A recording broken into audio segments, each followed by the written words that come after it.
Estamos aqui na Praça das Corujas, com o professor Preto Cleiton, né? Ele vai falar sobre amor, amizade, liberdade,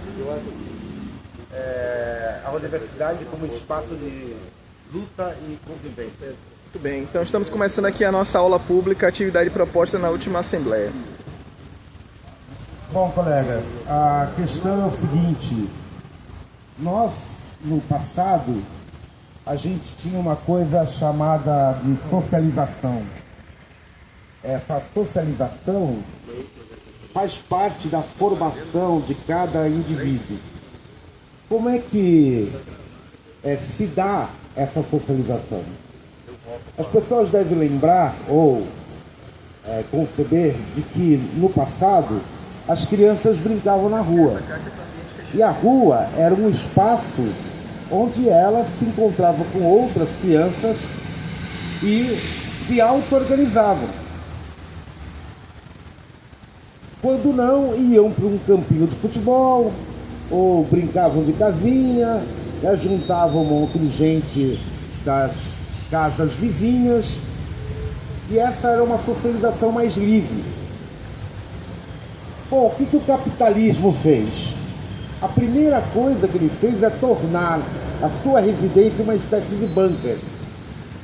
A sua residência passou a ter muros altos, você deixou de ter contato com o vizinho do lado, a violência, ou a ideia de violência, fez com que você não deixasse mais as crianças irem para as ruas, e a socialização passou a ser feita de forma organizada, ou pelo mercado, ou pelo Estado. Pelo mercado,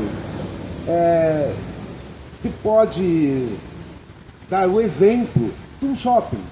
Você vai num shopping, você tem uma roupa determinada, você tem um comportamento determinado, você tem uma forma de se comportar, de se conduzir de forma determinada.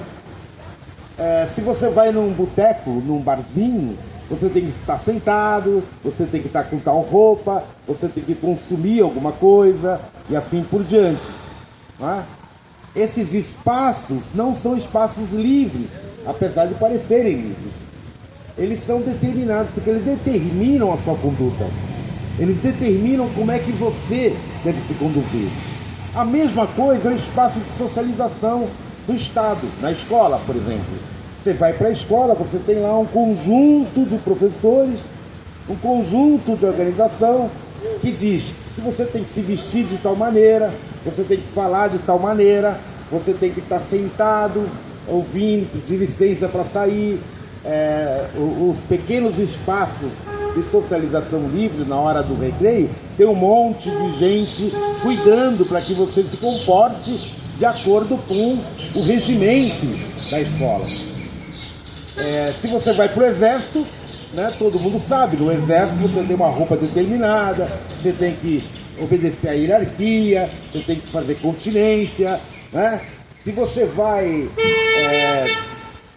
em qualquer outro lugar, no teatro público, né? Se você vai no cinema ou qualquer outro lugar, você tem uma socialização que é chamada uma socialização organizada, ou seja, uma socialização que não é livre. O que isso implicou na vida, para ser breve? Isso implicou você se comportar da maneira que o poder, seja econômico, seja estatal, te obrigou. E você deixa de ter... Veja, nós estamos vivendo o quê? Nossos filhos hoje não saem na rua, não é? E as pessoas reclamam, os pais reclamam, eu reclamo, todo mundo reclama, que nossos filhos não saem do computador. Mas qual é o espaço livre que eles têm? Por que a internet se transformou em um lugar onde você, a partir do seu avatar, você se solta e se mostra como você é? E às vezes se mostra bem cruel, né? Deletando pessoas, sacaneando, né? Ou apoiando alguma sacanagem. vocês podem perceber que quando a pessoa faz uma porcaria qualquer na internet, um youtuber, não sei o quê, enche de pessoas se associando àquele youtuber ou ao Instagram, né? Aumenta o número de seguidores. Por quê? Porque esse é um espaço livre. Mas na verdade não é livre, porque ele é determinado pela empresa Metaverso. É determinado pelas empresas Google e pelas empresas do YouTube, daqueles que mantêm o gerenciamento do YouTube. Aqui nós reclamamos, mas o povo não tem cultura, olha essas músicas, né? Tipo de música que ouvem e tal. Mas aonde é que ele vai encontrar outro tipo de música? A sociedade, de certa forma, ela fez o quê? O Adorno já falava isso no passado. Ela pega o seu tempo inútil e transforma esse tempo inútil em tempo útil, fazendo você um consumidor daquilo que ele quer vender. E você imagina, assim, que você tem liberdade, que você está livre. Quando, na verdade, você está correspondendo a uma estratégia ou de mercado ou a uma estratégia de Estado. Não é à toa que nesses momentos onde você lhe falta a liberdade pessoal de aprender, de viver e tal, que crescem as religiões radicais, que cresce essa relação pentecostalista, né? Essas relações mais duras, porque o cara vai encontrar a sua liberdade fora desse mundo. Ele vai procurar essa liberdade no pós-morte, porque na vida ele não consegue mais encontrar, porque está tudo, de certa forma, né, dominado. E isso é uma relação que o capital estabeleceu com você. O capital fez você sair de manhã, a mãe e o pai saem de manhã, pagam alguém quando podem, ou deixam com a avó, com a mãe, com a tia, com as crianças, voltam quase de noite, quando não tem que estudar, que daí volta quase de madrugada, e se sentem culpados por não serem os bons pais. Se sentem culpados por não conseguirem dar aos filhos aquilo que os filhos efetivamente mereciam, ou seja, aquela relação antiga, né? Aquela relação de amor, de proximidade, né? Mas isso foi engolido pelo capital. Agora, qual é o movimento do capital? Hoje, o movimento do capital é entrar na sua casa. Ele entra na sua casa e na sua vida a partir do Instagram, a partir do WhatsApp, a partir dos e-mails, e você perde a sua relação fixada de trabalho. Bom, nós tínhamos lá, nos movimentos antigos de trabalhadores, nós tínhamos 8 horas de trabalho. Hoje, dificilmente você vai ver alguém dizendo que não recebeu um e-mail do chefe, né, um e-mail de aluno, no nosso caso, a qualquer hora da noite. E você vai responder esse e-mail. Imagine você se um chefe diz, olha, a gente tem que fazer tal coisa, tal. Se você não fizer, você vai perder o emprego. Ele não vai falar que você é obrigado a fazer. Não vai falar. Mas ao mesmo tempo, você é obrigado a fazer. Porque se você não fizer a primeira vez, tudo bem. Se você não fizer a segunda vez, tudo bem. Mas se você não fizer a terceira vez, você é demitido. Porque você não é um bom colaborador. Então o capital, ele transformou a vida da gente e com isso transformou também a vida das nossas crianças, né? Fazendo com que nossas crianças perdessem o quê? A criatividade. Porque o espaço de liberdade, o espaço da socialização livre, é um espaço onde a criança produz o processo de decisão. Eu quero estar com ele e não com ele. Eu vou me agrupar com aquele pessoal e não com aquele. Eu vou jogar bola, eu vou fazer, jogar figurinha, eu vou correr, vou brincar de... Enfim, não tem adulto ali para dizer efetivamente o que a criança tem que fazer. Então esse espaço de liberdade foi perdido. E com isso se perde também o espaço da criatividade. Não é à toa que a poesia, a literatura, a música mais condensada, mais elitizada, né, perdem a possibilidade de chegar até os nossos jovens. Então nós vamos ter um empobrecimento estético. Esse empobrecimento estético implica também um empobrecimento teórico.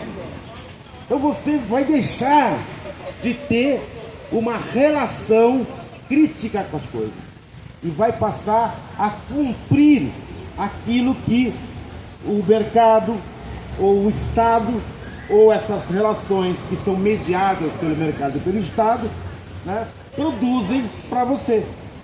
Então você vai ter a camisa de marca, você vai ter os tênis de marca, eu não sei, aqueles mais antigos, super antigos, que as nossas mães faziam as roupas pra gente.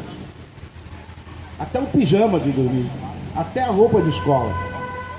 Hoje, a escola virou um mercado, né?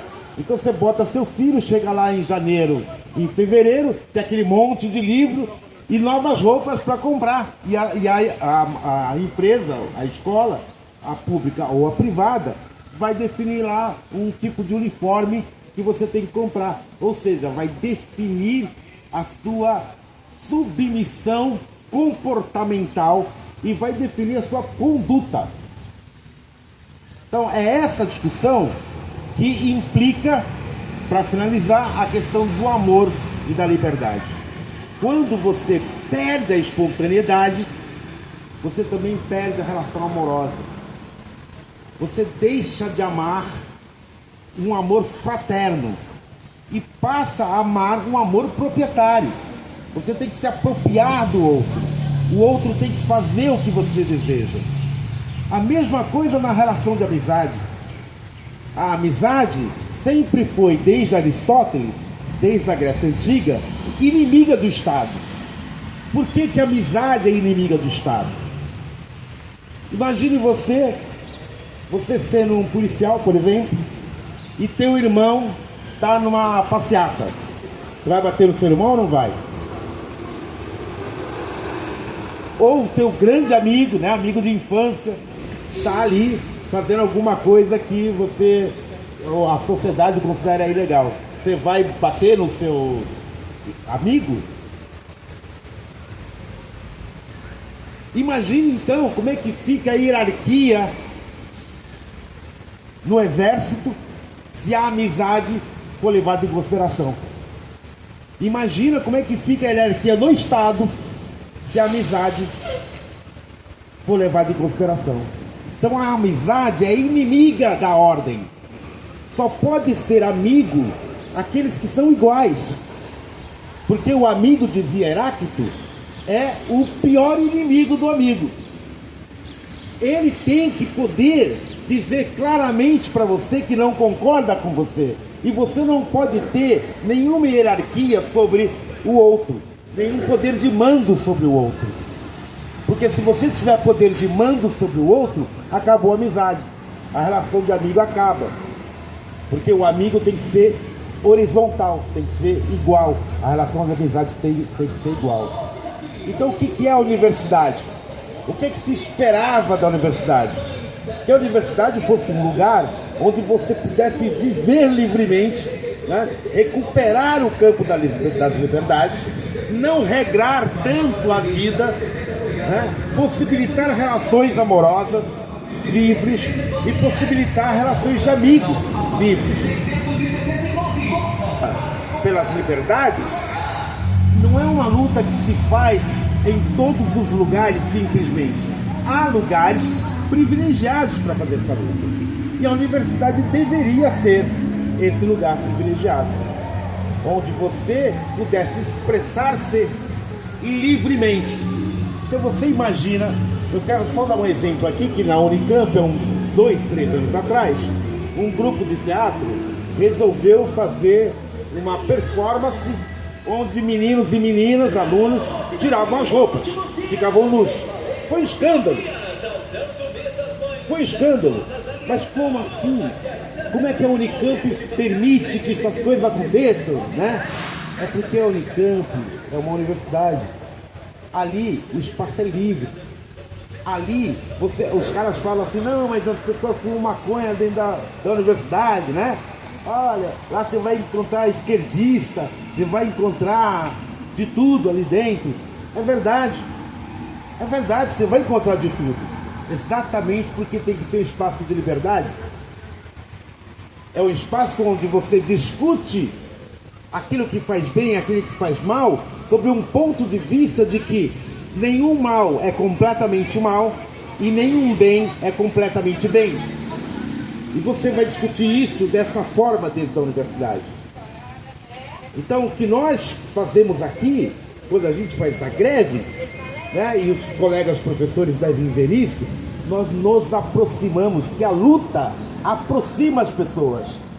Os interesses semelhantes contra a ordem aproxima as pessoas, tornam-nas mais próximas, mais amigáveis, mais possíveis, inclusive, de se amar. Então, esta deveria ser, ou tem que ser, a mensagem da universidade para esse mundo, né? E a fórmula de organização da universidade. A universidade não pode ser um campo da burocracia do Estado.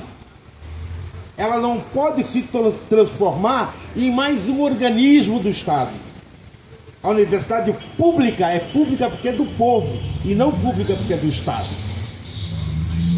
Enquanto pública, ela tem que ter para si esses conceitos de que a liberdade, o amor, as formas de se relacionar devem ser o mais livres possíveis, né, diante de uma sociedade que te castra todos os dias. Então a liberdade é esse espaço, porque o conhecimento só se dá no campo da liberdade. Não há conhecimento que não seja dentro do campo da liberdade. Fora do campo da liberdade, há instrução, é diferente. Quando você vai para uma empresa, você é instruído a fazer isso, aquilo e tal. Não tem questionamento, você vai lá e faz. Na universidade tem que ter o questionamento. Isso é bom, isso é ruim, como é que faz, qual é o grau, onde funciona, como funciona, por que funciona, da onde vem, né? E vai ter sempre demasiadas respostas para cada coisa, né? Segundo a capacidade teórica de cada um e segundo a linha que cada um percebe. A ciência, sobretudo, é feita da divergência. Se não houver divergência, não pode haver ciência.